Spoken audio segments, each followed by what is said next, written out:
بسم اللہ الرحمن الرحیم۔ السلام علیکم۔ ایک دن نبی کریم صلی اللہ علیہ وآلہ وسلم اپنے اسلامی لشکر کے ساتھ جہاد پر تشریف لے جا رہے تھے۔ راستے میں ایک جگہ پڑاؤ کیا۔ نماز ادا کرنے کے بعد نبی کریم صلی اللہ علیہ وآلہ وسلم نے اپنے صحابہ کرام سے ارشاد فرمایا، جو کچھ کھانا ہے یہیں پر کھا لو۔ جب کھانا کھانے لگے تو صحابہ کرام نے عرض کیا، یا رسول اللہ، روٹی کے ساتھ کھانے کو کچھ بھی نہیں ہے۔ اسی وقت شہد کی ایک مکھی بن بناتی ہوئی آ گئی۔ صحابہ کرام نے عرض کیا، یا رسول اللہ، یہ مکھی کیوں شور مچا رہی ہے؟ حضور صلی اللہ علیہ وآلہ وسلم نے ارشاد فرمایا، یہ مکھی کہہ رہی ہے کہ ہم مکھیاں بے قرار ہے۔ صحابہ کرام کے پاس سالن نہیں ہے، حالانکہ یہاں قریب ہی غار میں ہم نے شہد کا چھتا لگایا ہوا ہے۔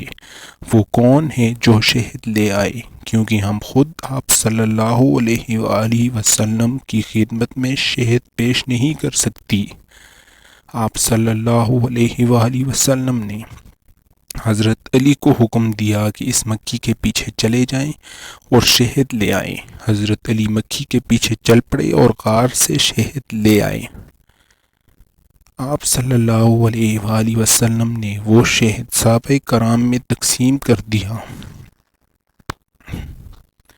صحابہ کرام کے کھانا کھانے کے بعد وہ مکھی پھر بن بناتی ہوئی آ گئی۔ صحابہ کرام نے عرض کیا، یا رسول اللہ، یہ مکھی اب کیوں شور کر رہی ہے؟ آپ صلی اللہ علیہ وآلہ وسلم نے فرمایا، میں نے اس مکھی سے ایک سوال پوچھا تھا۔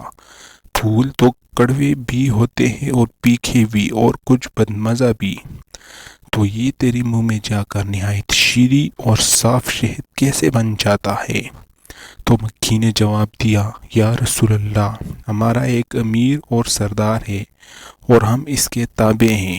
جب ہم پھولوں کا رس چوستی ہیں تو ہمارا امیر آپ کی ذات مقدسہ پر درود پڑھنا شروع کر دیتا ہے، ہم بھی اس کے ساتھ مل کر درود شریف پڑھنا شروع کر دیتی ہیں، تو وہ بدمزہ پھیکے اور کڑوے پھلوں کا رس درود پاک کی برکت سے میٹھا ہو جاتا ہے، اور اسی درود پاک کی رحمت اور برکت سے وہ شہد بن جاتا ہے، اور اس میں ہر مرض کی شفا مل گئی ہے۔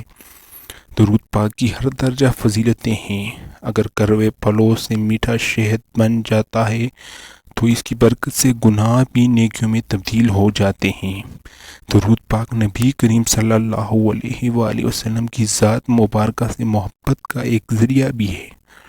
اللہ تعالی ہم سب کو حضور صلی اللہ علیہ وآلہ وسلم پر درود و سلام بھیجنے کی سعادت نصیب کرے، آمین۔